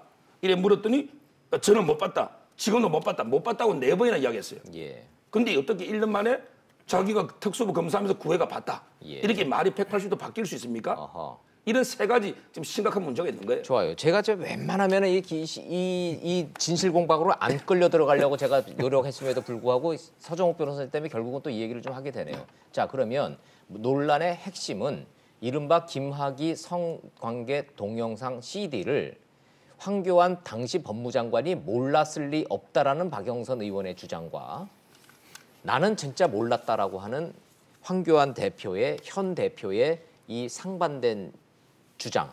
이거 뭐 얘기 안 할 수가 없네요. 김종욱 교수님. 네. 둘 중에 한 명은 거짓말입니까? 뭐 둘 중에 한 분이 거짓말일 가능성이 높겠죠. 지금 상황을 보게 되면. 그럼 김종욱 교수님은 누구가 더 거짓말할 가능성이 높다고 보이세요? 저희들은 정황으로 얘기할 수밖에 없는 상황이다. 제가 뭐 물증이 있는 게 아니기 그렇죠. 때문에. 아, 우리 모두가 네. 그렇죠. 국민 모두가 정황으로 그렇죠. 말씀드리면 예. 황교안 당시 법무부 장관이 2013년 3월 11일 날 취임을 했습니다. 예. 김학의 차관이 3월 15일 날 취임을 했습니다. 이틀 만이죠. 예, 일주일도 안 돼서 낙마를 했습니다. 예. 본인 사퇴 처리를 했죠. 그다음에 곽상도 민정수석이 2013년 3월부터 민정수석으로 근무를 네. 했습니다. 저는 그 당시에 이 문제가 적어도 스스로 임명이 된 다음에 퇴진을 한 만큼의 사안이라고 얘기한다면 그 바로 상위에 있었던 장관, 법무부 장관께서 이 사실을 인지 못했다라고 얘기하는 거에 대해서 누가 수긍할 수 있을 것인가의 문제인 거고요. 그건 또 하나는 논리적으로 잘 이해가 안 된다는 또 하나는 말씀이네요. 계속 민정수석, 조국수석 문제제기 하시잖아요. 왜 몰랐냐고, 왜 검증 못했냐고. 예. 그럼 그 당시 곽상도 민정수석 이걸 몰랐다는 게 말이 되겠습니까? 동일한 논리로 저는 그런 측면에서 저는 이 사실을 어디까지 알았는지는 모르겠으나 이것은 충분히 인지했을 것이고 인지했음에도 불구하고 그것들을 몰랐다고 말씀하시면 그건 어쩔 수 없는 거지만 인지하고 내용을 알았음에도 불구하고 그것들을 수수하지 않았거나 그것을 다 내버려뒀다면 이건 일정하게 방관했거나 소위 방임했다라고 하는 책임에서 네. 벗어날 수 없다라는 측면들이 많기 때문에 저는 이 부분에 제가 이 논란이 되는 건 이유는 그거죠. 이 건이 터지게 되면 이 문제는 어차피 황교안 현 대표와 곽상도 의원에게 칼날이 갈 수밖에 없기 때문에 이걸 막고자 하는 소위 다양한 방식의 물타기 소재들을 지금 사용하고 있다는 생각이 드는데 네. 저는 핵심은 뭐냐면 적어도 이 문제는 뭐 CD냐 USB냐 이런 문제가 중요한 게 아니고요. 그렇죠. 소위 권력을 가지고 있는 자가 상납을 받아서 그러니까 뇌물을 수수했건 성을 수수했건 이걸 통해서 소위 잘못된 범죄들을 은폐하고 은닉했는데 그 과정에서 소위 여성들의 인권이 심각하게 유린됐고 그것들이 지금까지도 아무런 실체가 밝혀지지 않고 있는 우리 정치 현실에 대한 비판과 분노 아니겠습니까? 그럼 이 문제에 대해서 여야가 얘기를 해도 안 될 판에 그게 CD냐 USB냐 이런 논쟁을 하고 있다라고 하는 맞아요. 건 예, 제가 볼 때 누가 보더라도 이 사태를 물타려고 하는 거 아니냐라고 밖에는 저는 달리 해석할 방법을 잘 못 찾겠다는 거죠. 저는. 예. 아니 이게 CD냐 USB냐가 중요한 게 아니라는 말씀에 100% 동의를 합니다. 받느냐 안 받느냐도 야당 의원들이 받다니까 뭐 그걸 가지고서 맞나 틀리나를 할 생각도 없습니다. 근데 제가 지금 말씀을 듣다 보니까 궁금한 거 하나만, 시간은 없지만 법무장관이 법무차관에 대한 검증이나 그런 비리 여부를 할 권한이나 이 직제상 네. 검증 못한 게 장관 책임입니까? 장관 책임을 말씀드린 건 아니고요. 인지 여부에 대한 말씀을 드리는 겁니다. 그러면 장관이 알았다 몰랐다가 본질인가요? 아니요. 적어도 민정수석 라인에서 장관이 알고 있었으면은 뭐 문제가 있는 건가요? 아니 문제가 있다는 말씀 드리는 건 아닌 거죠. 예. 그러니까 민정수석 라인에서 이것을 분명 인지했다 지금 논란이 많으니까요. 예. 인지했다고 얘기하면 적어도 인지한 사항들을 법무부 장관에게 얘기 안 했을까? 저는 그런 거죠. 예를 들면 예. 인지는 했을 거다. 근데 지금 보면 거의 인지를 안 한 것처럼 말씀을 하시니까 기억이 안 난다는 말 자체는 그거는 적절한 대응이 아니다라는 그 김종욱 당시에 교수의 그렇게 말씀. 엄청나게 뉴스와 신문이 났는데 기억이 안 난다. 기억이 안 난다고 말씀하시는 건 상식적으로 그리고 되게 똑똑하신 분이신데 예. 좀 맞아요. 그래서 이제 아니 예. 근데 맞다 틀리다가 아니라 기억이 안 난다라는 황교안 대표의 대응은 적절치 않다라는 지적은 그건 국민들 입장에서 보면은 그건 일리가 좀 있습니다. 김수민 평론가님 네. 어떻게 보세요? 이게 2013년 3월에 있었던 일을 가지고 이제 공방을 벌이고 있는데 예. 사실 김학의 동영상의 존재는 그 이전에 뭐 검사들이라든가 이쪽에 퍼져 있는 그런 알만한 상황이었고, 사람들은 다 알았죠. 그래서 경찰, 인지 자체를 검찰, 청와대. 못 하고 예. 있었다거나 그렇게 대응하는 거, 난 몰랐기 때문에 그랬다. 이 대응이 과연 정치적으로 일단 황교안 대표는 장관을 넘어서서 현재는 정치인인데 정치적 책임을 져야 되는 사람의 입장에서 타당한 대응인가라고 밖에 말할 수 없겠죠. 그렇다면 뭐 최소한 그 당시에 내가 이런저런 혼선이 있었고 경찰에서도 내산지 첩본지 제대로 얘기를 안 해줬고 네. 그것 등등 때문에 곽상도 민정수석이나 본인이나 다들 이제 명확하게 갈피를 잡지 못했는데 그러다 보니까 그걸 놓치게 되었다. 도의적으로나마 책임을 느낀다. 이렇게 얘기하는 게 최소한일 텐데 예. 그게 아니라는 것. 그것이 네. 지금 현재의 정치적 논란이 되고 있는 핵심이라고 봅니다. 그러네요. 자, 황교안 대표의 대응에 대한 본질적 문제 좀 얘기를 좀 하고 있습니다. 반대로 지금 이 자유한국당 입장에서는 아니 당시 장관이었고 차관에 대한 검증은 청와대가 했던 거고 임명은 대통령이 했던 건데 왜 당시 장관이었던 황교안을 물고 늘어지느냐 이 논리로 지금 나가고 있던데요. 그렇죠. 예. 그때 당시를 돌아보면 검정은 이제 조응천 있잖아요. 예. 공직기강 비서관이 검정 실무 책임자고요. 그렇죠. 그다음에 수사는 최동욱 검찰총장이 책임자입니다. 근데 그 두 분은 또 빠지잖아요. 재수사 권고 대상에서 빠져 있더군요. 근데 조응천 이분의 말에 의하면 그때 경찰이요 CD를 아직 확보를 못했다 이렇게 보고한 거예요. 그러다 보니까 이게 문제 없다고 해서 검정 통과대가 임명됐다가 6일 만에 낙마한 거 아닙니까? 그렇다면 이게 박근혜 대통령이든 황교안 대표도 무슨 책임이냐 말이에요. 어떤 분이 이게 박근혜 대통령과 김학의가 어릴 때 뛰놀았다 이게 박근혜 대통령 여성 대통령이 김학의가 있었다는 걸 확실히 알았다면 임명했겠어요? 그렇잖아요. 그때는 경찰이 부실하게 없다고 보고해서 검정에 임명했다고 바로 낙마시켰잖아요. 대통령이. 그렇다면 그 책임은 그래서 그때 곽상도는 경찰이 왜 너가 부실하게 보고했느냐. 그래서 경찰을 문책했는데 이게 오히려 경찰 수사 개입한 것처럼 거꾸로 돼가지고 지금 직권남용으로 수사 의뢰된 거 아닙니까? 네, 네. 이게 본질이고 한마디만 더 하면 네. 그때 박영선이나 박지원이나 국회의원 하면서 동영상까지 다 보고도 아무 말도 안 했는데 황교안 대표 장관도 뭐 이야기를 소문은 들었겠죠. 김학의께 떠돌아다니는데 근거는 없다 하더라.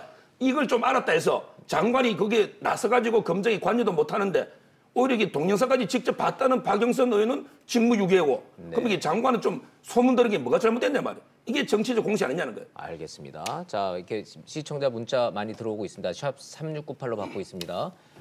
지금 밑에 소개는 안 됐는데 제가 하나 읽어드릴 게 있습니다. 똑같은 질문과 답변 너무 지루합니다. 김학의 CD. 이런 질문 정말 지루하네요.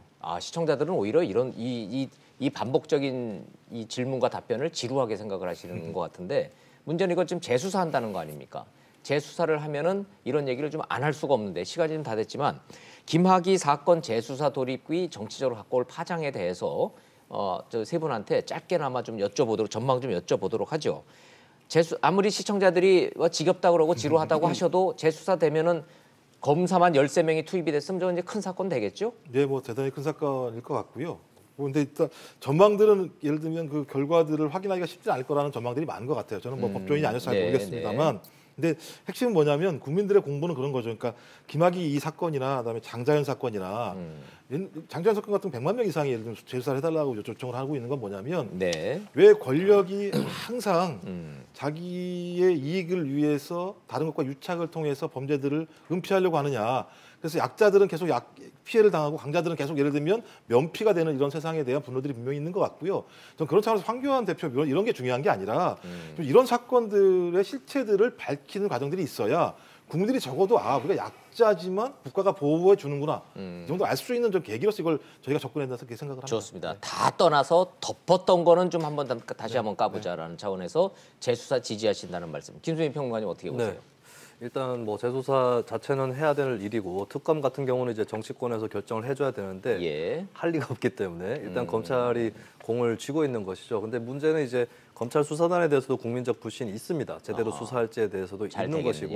근데 어쨌든 이제 뭐 김학의와 윤중천 이런 사람들을 둘러싼 어떤 관계라든지 이런 부분은 다시 조명이 될 수는 있겠죠. 근데 정치적으로 이것이 뭐 윗선에서 어떻게 처리되었는지 이런 부분들이 세세히 가려지기는 어렵다고 봅니다. 그래서 밑도 끝도 없는 정치적 공방이 이어질 가능성이 대단히 높은데 문제는 이 정치권에서 이걸 어떻게 다루느냐에 달려 있는 것이고 황교안 대표의 경우에도 뭐 밝혀진 게 없으니까 나를 자꾸 연루시키지 마라 이런 정도로만 대응한다면 그냥 황교안 대표 정치적 대응의 수준에서도 국민들이 그렇게 높게 평가하지는 않을 것이고요. 그리고 그 당시 일에 대해서도 일부러 뭐 방조하거나 혹은 김학의를 두둔하지는 않았더라도 무능한 장관은 아니었는가 이런 평가가 나올 수밖에 없다는 점을 알고 있어야 될 것 같습니다. 결국은 정치적 파장이 이어질 거다라는 말씀이시죠. 저도 마지막으로 한마디. 드리겠습니다. 현재 그 특수강간은 수사 의뢰 빠졌고 뇌물만 돼 있죠. 그런데 뇌물은 1억이 넘어야만 공소시효가 15년이 되니까 되는데 저는 이제 그 액수도 문제지만 또 직무 관련성이나 대가성도 따져봐야 되기 때문에 험난한 수사가 될 걸로 보이고요. 수사는 이제 이거 아마 용두사미로 끝날 거예요. 제가 마지막으로 딱 한 말씀만 드릴게요. 옛날에 단재 신초가 역사를 잊은 민족은 미래가 없다 했어요. 근데 저는요 이렇게 봅니다. 과거 청산에만 집착하는 정부는 미래가 없어요. 현 정권은 계속 과거로만 갑니다. 자, 이것도 이게 2010년 과거죠. 동학난까지 과거의 4.3부터 이렇게 과거 청산에만 집착하는 정권은요 국가는 미래가 없다. 이걸 이게 현 정권의 꼭 경고로 말씀드립니다. 예, 국민은 진실 규명을 원한다고는 하는데 결과적으로는 이게 과거 집착으로 가는 거 아닌가 이런 좀 경계 좀 한번 해보자는 말씀으로 좀 폭넓게 좀 이해를 좀 해두도록 하겠습니다. 자, 어찌됐든 재수사 시작됐고 정치적 파장 지금 피할 수가 없습니다. 이런 가운데 4.3 재보선 미니 총선으로 좀 예고돼 있기는 합니다. 자, 이런 내용들 앞으로 정치권 상황 4월 들어서 계속 전해드리도록 하죠. 자, 오늘 말씀 여기까지 듣겠습니다. 김종욱 교수님, 서정욱 변호사님, 김수민 평론가님 잘 들었습니다. 감사합니다. 감사합니다.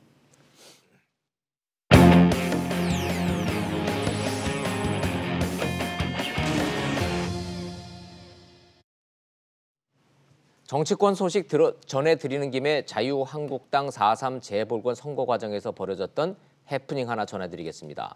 경남FC 축구장을 찾았는데 이 일 때문에 경남FC가 승점 10점을 감점받을 위기에 처했습니다. 감점 10점이 뭘 의미하는 건지 영상 보시고 이슈 따라잡기로 돌아오겠습니다. 경남FC와 대구FC 경기를 앞둔 창원축구센터. 빨간색 재킷을 입은 자유한국당 황교안 대표와 4.3 보궐선거에 출마한 강기훈 후보가 관중석에 나타납니다. 손을 흔들어 인사하고 관중들과 어울려 사진도 찍습니다. 잠시 뒤 누군가 제지에 나서자 그제서야 재킷을 벗습니다. 경기장 안에서 특정 정당과 후보자 이름, 기호 등이 적힌 옷을 입지 못하도록 한 축구연맹 지침을 어긴 겁니다. 축구연맹은 정치적 표시가 담긴 물품을 경기장에 반입할 경우 홈팀에 승점 10점 이상의 감점 불이익 등을 주도록 하고 있습니다. 경남FC 측은 한국당에 미리 이런 규정을 알렸다며 당황스럽다는 입장입니다. 정당에 있는 수행하는데 벗어달라. 이거는 벗어야 된다 했고 벗고 들어갔다고 하시더라고요. 정치권에서 선거만 생각한다. 정치 민폐라는 비난까지 쏟아지자 한국당은 이런 규정이 있는지 몰랐다고 사과했습니다. 규정을 지키기 위해서 나름대로 노력을 했는데 혹시 부족한 부분이 있었다고 하면 앞으로 그런 일이 없도록 그렇게 할 것이고 다만 사전에 선관위에 유니폼을 입고 입장해도 된다는 유권 해석을 받았고 현장에서 구단 측의 요청을 받고는 바로 옷을 벗었다고 해명했습니다. 프로축구연맹은 경기평가위원회를 열어 경남FC 징계 여부를 논의할 계획입니다. 이슈 따라 듣기 시간 돌아왔습니다. 이수희 변호사님 나오셨네요. 어서 오십시오. 네, 안녕하세요. 안녕하십니까. 예. 축구 팬들은 너무나 잘 아시겠지만 혹시 모르시는 분들을 시청자를 위해서 이 문제 때문에 생긴다라는 하는 이 벌점 10점 어떤 의미인지 한번 그거부터 좀 짚어드리도록 하겠습니다. 프로축구연맹이 경기위원회를 열어서 이제 경남FC 징계 여부를 결정을 한다는데 예.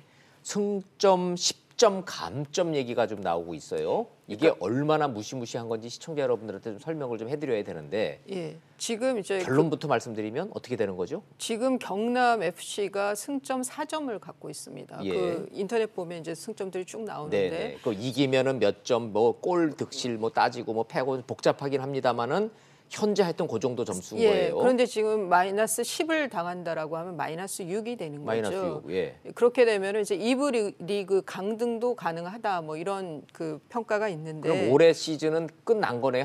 하거나 말거나 끝난 거네. 예. 근데 이제 저 징계가 꼭 이제 그 확정된 건 아니고. 예, 정치적 중립성 위반을 했을 때 꼭 그 승점 10점을 감점한다 이거는 아니에요. 여러 징계 중에 제일 큰 것이 저기 이제 마이너스 10점 징계가 되는 거죠. 그래서 지금 경남 FC에서 아주 그 강도 높게 계속 얘기를 했죠. 우리는 분명히 말렸고 들어가면 안 된다고 했고 그런 점퍼 같은 것도 벗으라고 그러니까 입고 가면 안 된다고 했는데 막무가내였다. 뭐 그러면서 이제 심지어 우리가 승점 감점이나 이런 불이익을 받는다고 하면은 강기훈 후보에게 법적인 책임도 물을 수 있다. 뭐 이런 아주 강경한 입장을 보였습니다. 이게 웬일인가 싶으시겠지만 시청자 여러분들 가만히 생각해 보시면요.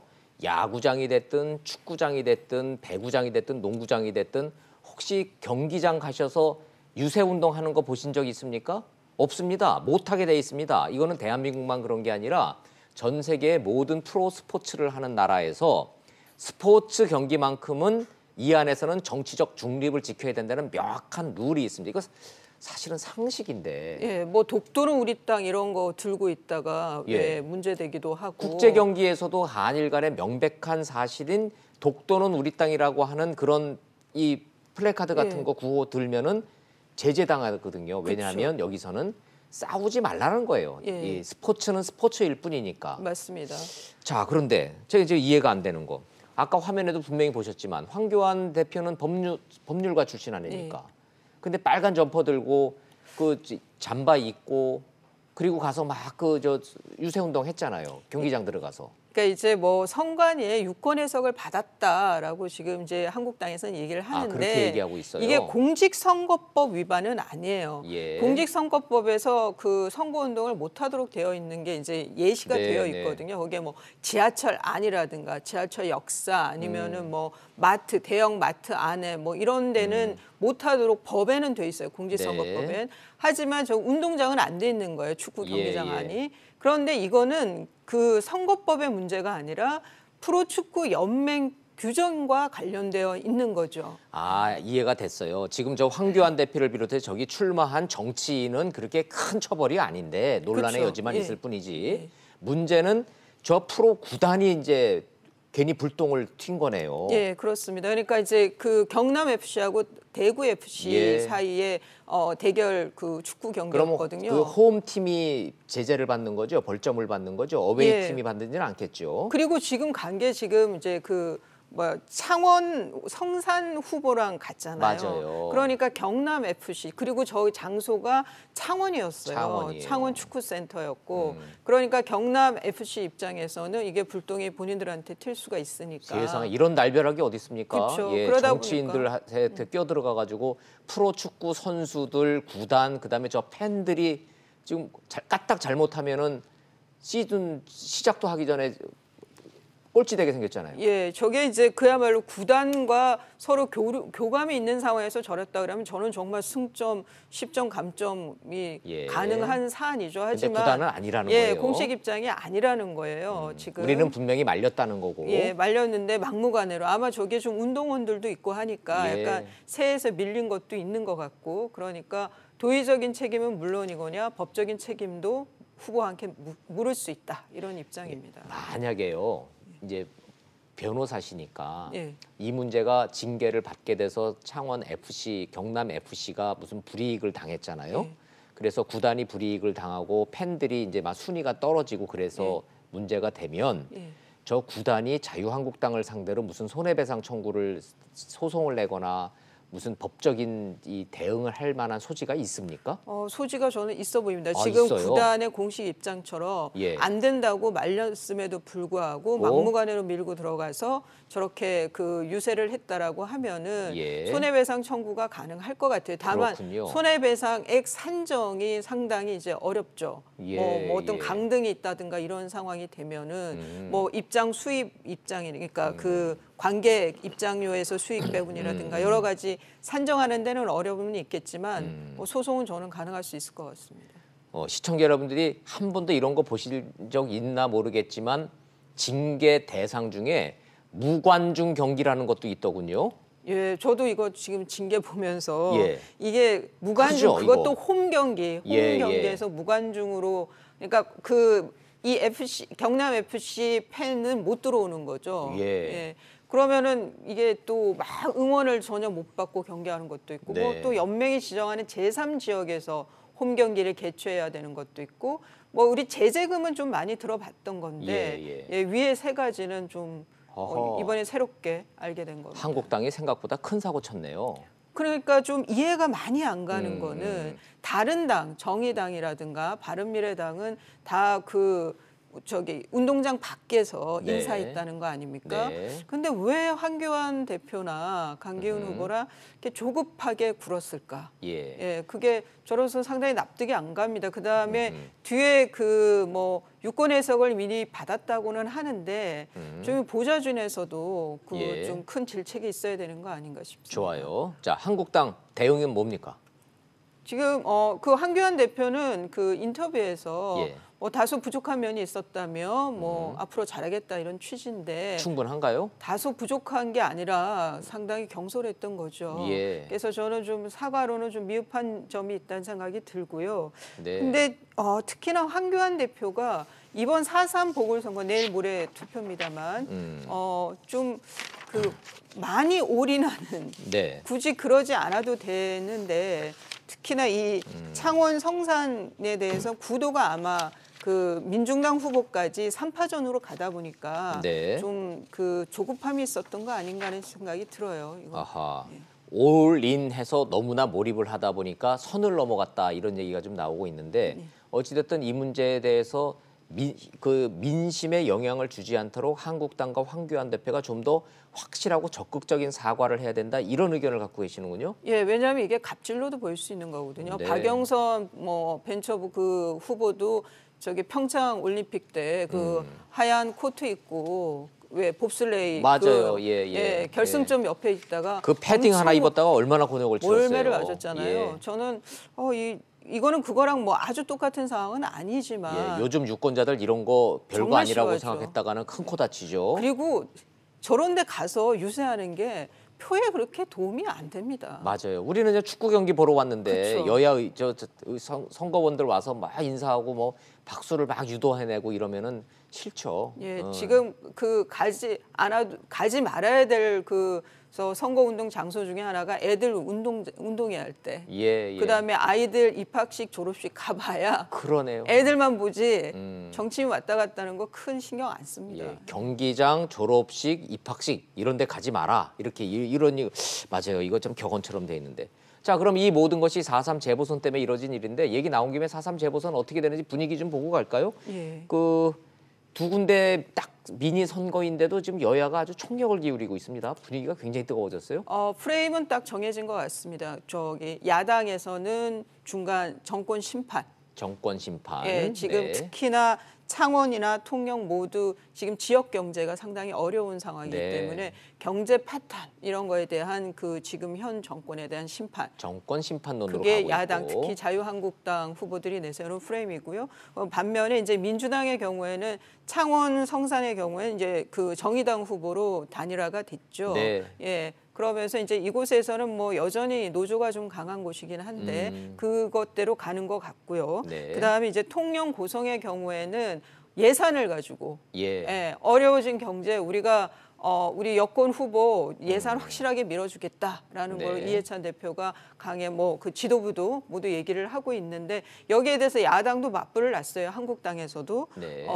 우리 저기 들어오면 정점식 후보가 만약 당선이 되면 네. 예산 우리가 따다 주겠다 뭐 이러면서 야당도 얼마든지 따올 수 있다. 뭐 예, 이렇게. 지금 통영 그 고성은 지금 예산 전쟁을 서로 하고 있는 것 같습니다. 맞아요. 전통적으로 표밭 계산만 해보면 통영 고성은 그동안의 국회의원은 자유한국당 텃밭이라고는 할 수는 있는데 지난 지방선거에서는 민주당 후보들이 대거 됐기 때문에 뭐 표심이 좀 바뀌었다 이런 전망이 나오기는 있는데 우리가 숫자는 말씀드리면 안 돼요. 오늘부터는. 그 6.13 지방선거에서 통영시장이나 고성군수나 다 민주당 후보가 됐어요. 네. 그런데 통영시장의 경우에는 아주 박빙이었어요. 예, 그런데 예. 그 통영시장에서는 무소속으로 전임 그 통영시장 후보도 나오고 좀 그래서 6.13 지방선거만 두고 보기에는 통영시장 그걸로 민심이 바뀌었다고 보기에는 6.13 지방선거에서 후보군들이 너무 많았다는 거고요. 좋습니다.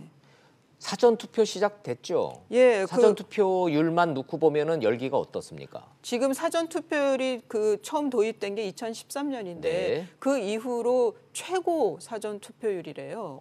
그래요? 그 얘기는 조직이 돌고 있다고 볼 수 있어요. 예. 그러니까 누가 얼마나 적극 투표층을 조직을 동원해서 투표장으로 끌어내느냐 투표율 싸움도 있는 것 같습니다. 사전 투표율이 높다라는 거는 열기가 뜨거워졌다는 얘기도 되지만 동시에는 조직표 대결도 뜨거워졌다 이렇게 보시는군요. 예, 저는 그런 것 같습니다. 알겠습니다.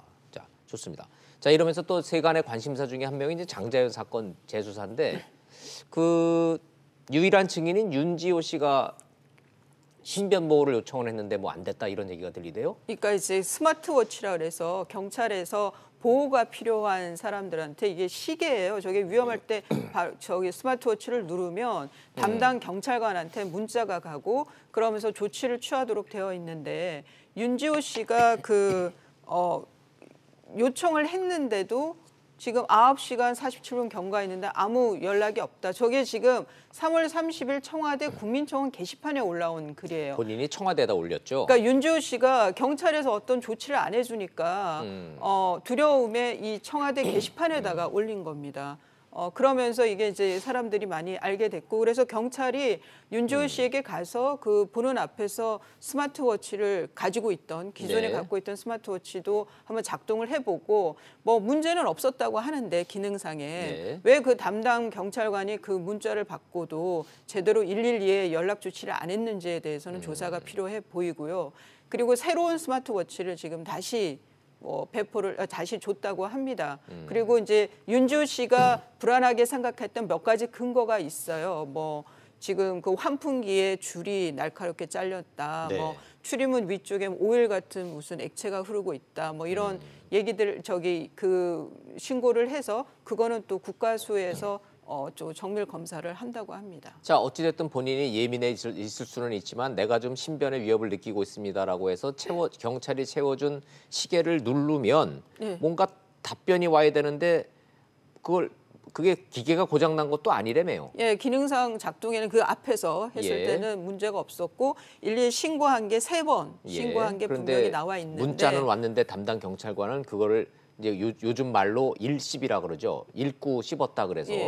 근데 그 담당 경찰관이 왜 그랬는지 좀 많이 납득이 안 갑니다. 그것도 지금 해명이 안 되고 있고. 지금 윤지호 씨는 이 장자연 씨가 소속돼 있던 소속사에 있던 여배우들이 좀 그 자살하는 일도 있었고 이러면서 여러 가지로 봤을 때 본인 주변에서도 좀 예민해지는 것도 있겠지만 뭐 사고들도 있었고 이러면서 상당히 위협감을 느끼는 것 같습니다. 실제로 이 안전하게 무슨 신변 보호가 되고 있는 겁니까? 그 이후로? 지금 여가부에서 그 안전가옥이라고 그럴까요?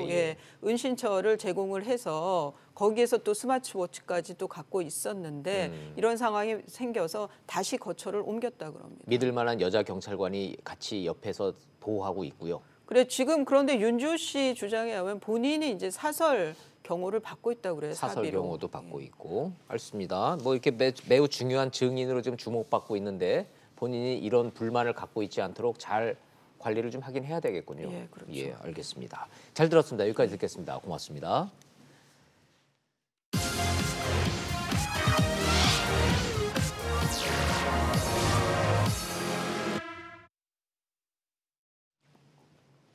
국민 입장에선 현직 장관도 잘 모르겠는데 전직 장관은 더 모르겠고 낙마한 후보자는 금세 기억에서 사라집니다. 다만 재산, 병역, 표절, 위장 전입, 과거 정부 때는 그랬다 치고 현 정부는 좀 다를 줄 알았는데 하는 게 똑같네.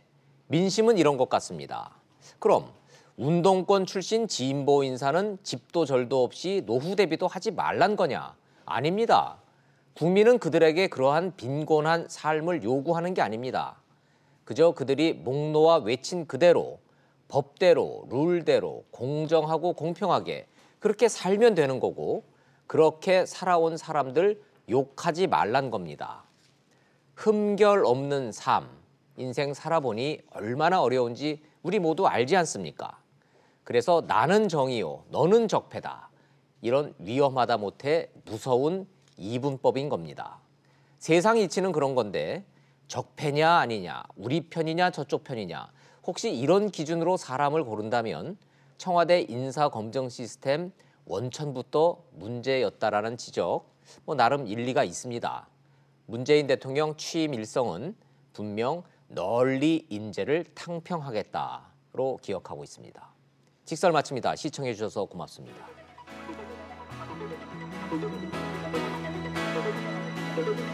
Thank you.